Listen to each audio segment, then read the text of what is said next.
আসসালামু আলাইকুম, কেমন আছেন সবাই?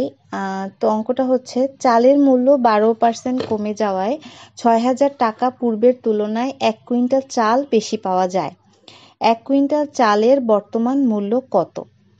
মানে ৬,০০০ টাকায় আপনি যেই চালটা পাইতেন আগে সেটার এখন 12% মূল্য কমে গেছে। হ্যাঁ, এবং এই মূল্যটা কমে যাওয়ার কারণে আপনি পূর্বের তুলনায় ১ কুইন্টাল চাল বেশি পাচ্ছেন। হ্যাঁ, তো ৬,০০০ টাকায় আপনি মানে আগে যেটা পাইতেন সেটা এখন ধরেন 12% কমে আপনি পাচ্ছেন। হ্যাঁ, তাহলে এই যে পূর্বের মূল্যটা আর বর্তমান মূল্যটা এটা বিয়োগ করলেই কিন্তু যে ফলটা আসে সেটা সমান সমান আমরা বলতে পারি যে ১ কুইন্টাল চাল। যেহেতু ১ কুইন্টাল চাল এখন বেশি পাওয়া যায় মানে আগের থেকে। তো এই অঙ্কটা আমরা ৩ ভাবে করতে পারি।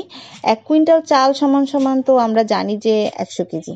হ্যাঁ, তো আমরা অঙ্কটা এভাবে করতে পারি যে ১০০ টাকায় চালের মূল্য কমে হচ্ছে ১২ টাকা, যেহেতু ১২% বলছে। অতএব ১ টাকায় চালের মূল্য কত কমে এবং ৬,০০০ টাকায় চালের মূল্য কত কমে। হ্যাঁ, তাহলে আপনি এখানে সরাসরি একদম পেয়ে যাইতেছেন ৭২০ টাকা। হ্যাঁ, এখানে আর যোগ বিয়োগ করা লাগবে না।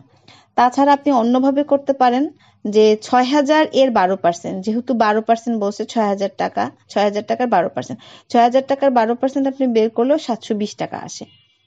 এছাড়া অন্য আরেকভাবে করতে পারেন, যেমন 12% কমে আমাদের বর্তমান মূল্য কত হয়, ১০০ বিয়োগ ১২ তাহলে কত, ৮৮ টাকা।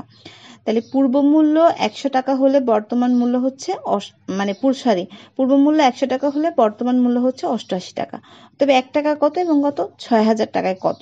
এই যে ৬,০০০ টাকার মানে বর্তমান মূল্যটা আসলো, সেটা আসলো হচ্ছে ৫,২৮০। তো এই পূর্ব মূল্য এবং বর্তমান মূল্য এটা যদি বিয়োগ দেই তাহলে হচ্ছে ৭২০ টাকা আসে। এই ৭২০ টাকাটাই হচ্ছে ১ কুইন্টাল চালের মূল্য, যেহেতু ওই টাকাটাই ১ কুইন্টাল চাল পাওয়া যায়, বেশি পাওয়া যায় বলছে।